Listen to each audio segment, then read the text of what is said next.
Ich bin von Katzenstein und heute rede ich über den langen Weg eines Reenactors, der die perfekte Waffe für sich gesucht hat. Der Reenactor in diesem Fall war ich selbst und ich war schon lange auf der Suche nach einer Mordaxt, die ich fürs Reenactment nutzen kann. Für alle, die es nicht wissen, eine Mordaxt ist eine Art Hellebarde, die sich im 15. Jahrhundert vor allen Dingen im Kampf gegen gerüstete Gegner durchgesetzt hat. Damit ist sie mit dem Fußstreithammer so ziemlich die Waffe, die ein Ritter zu der Zeit genutzt hat. Da ich solch eine Waffe unbedingt besitzen und auch benutzen wollte, habe ich mich mal umgeschaut und habe auf dem deutschen Markt tatsächlich keine Waffe gefunden, die fürs Reenactment geeignet ist. Das Problem, wenn man solch eine Waffe auf dem deutschen Markt kauft, ist nämlich, dass die Kanten viel zu spitz sind.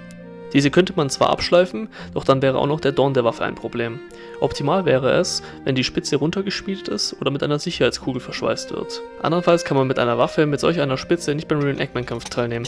Das wäre viel zu gefährlich und würde alle gefährden. Weil ich dann aber trotzdem nicht aufgeben wollte, habe ich mich im Internet ein bisschen schlau gemacht und habe auf Facebook diesen Schmied hier gefunden, Leonid Gene.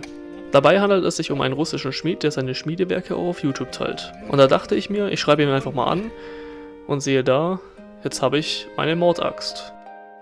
Die Waffe hat er mir nach meinem Kundenwunsch so angefertigt, wie ich sie wollte, also Customize.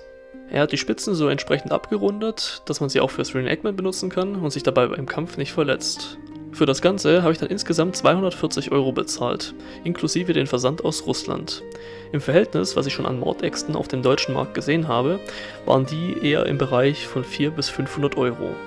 Nachdem ich die Mordaxt dann auf einem Schaft befestigt habe, habe ich sie gleich mal getestet. Und wirklich ganz ehrliche Meinung von mir, das Ding ist einfach nur der Hammer. Bei dem ersten Klingenkontakt kamen natürlich ein paar Macken rein, aber das ist bei Waffen, die aus Stahl sind und gegen Stahl schlagen, natürlich auch ganz normal. Ich habe die Mordaxt dann auch in dem neuen Kampfvideo, wo wir gerüstet gegeneinander gekämpft haben, getestet und ich muss wirklich sagen, das Ding ist super stabil. Der Schmied hat sehr gut darauf geachtet, dass der Kopf der Waffe nicht zu schwer ist, damit das ganze Gewicht nicht vorne ist. Die Klinge und auch der Schnabel, der hinten an der Waffe ist, sind super dünn, damit sehr leicht, aber man muss echt sagen, die sind extrem stabil. Zudem ist die Spitze der Waffe mit einer Sicherheitskugel geschmiedet und alle Kanten der Klinge sind vollständig abgerundet. Damit entsteht im Kampf dann für keinen Beteiligten ein Sicherheitsrisiko und ich kann die Waffe extrem sicher führen. Damit eignet es sich wunderbar als Waffe für das Reenactment. Was kann ich jetzt also als Fazit zu Leonid Gene sagen? Der Schmied macht seine Arbeit wirklich gut. Seine Waffen sind super günstig im Verhältnis zu dem, was man auf dem deutschen Markt und auch im europäischen Ausland findet. Von dem her kann man seine Waffe nach Kundenwunsch anfertigen lassen und sie selbst so gestalten, wie man das gerne hätte. Damit ist jede Waffe auch ein absolutes Unikat. Des Weiteren war ich am Anfang etwas skeptisch, mittels Überweisung Geld nach Russland zu schicken. Denn leider sind im Internet viele Betrüger unterwegs, die ausnutzen, dass man das Geld bezahlt und dann nie wieder bekommen kann. Das war hier nicht der Fall.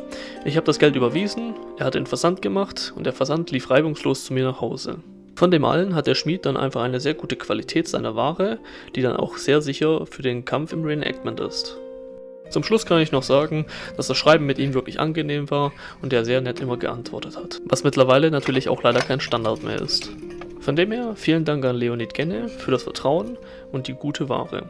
Schaut doch mal sehr gerne bei seinem Kanal auf YouTube vorbei, ich werde es unten in der Beschreibung verlinken.